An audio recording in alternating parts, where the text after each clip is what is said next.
নমস্কার বন্ধুরা, ডলি রন্ধনশালা সবাইকে স্বাগত। আজকে তোমাদের সাথে শেয়ার করব দারুণ একটা শিম আলু বেগুনের রেসিপি। সবসময় একঘেয়েমি না খেয়ে একই সবজি কিন্তু ঘুরিয়ে ফিরিয়ে একটু রান্না করলে খেতে খুবই ভালো লাগে। এখানে আমি 200 গ্রাম পরিমাণ শিম কেটে নিয়েছি, আর তার সাথে নিয়েছি একটা মাঝারি সাইজের আলু লম্বা লম্বা করে কেটে, আর নিয়েছি অর্ধেক বেগুন ছোট ছোট করে এইভাবে কেটে।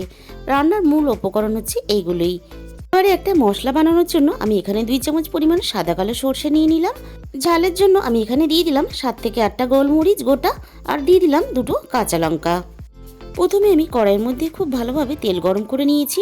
এরপরে দেখো আমি ফোড়নে দিয়ে দিলাম অল্প একটু 5 ফোড়ন। এবার কেটে রাখা আলুগুলো তেলের মধ্যে দিয়ে আমি একটু নাড়াচাড়া করে খুব ভালোভাবে ভেজে নেব, একটু লালচে করে। আমার এখানে আলু প্রায় ভাজা হয়ে গেছে। আমি এবার কেটে রাখা শিমগুলো দিয়ে দিলাম। শিম আলু আমি একসাথে নেড়ে চেড়ে আবারও একটু ভেজে নেব। শিমগুলো আমি এইভাবে আরও একটু 5 মিনিট হতে দেব। এরপরে দেখো কেটে রাখা বেগুনগুলো আমি এখানে দিয়ে দিলাম।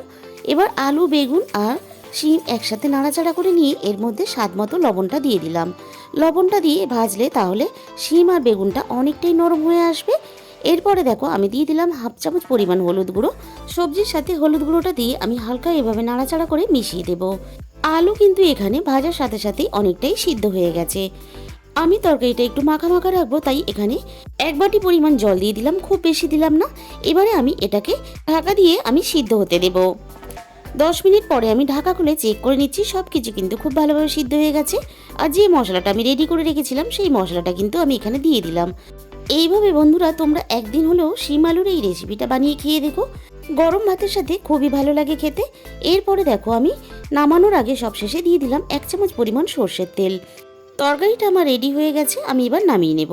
তাহলে বন্ধুরা, শিম আলুর এই রেসিপিটা তোমাদের যদি ভালো লেগে থাকে অবশ্যই ভিডিওতে একটা লাইক করো, আর প্রচুর প্রচুর শেয়ার করো। আর এরকম নতুন নতুন অনেক রেসিপি পেতে অবশ্যই আমার চ্যানেলটাকে সাবস্ক্রাইব করে নিও।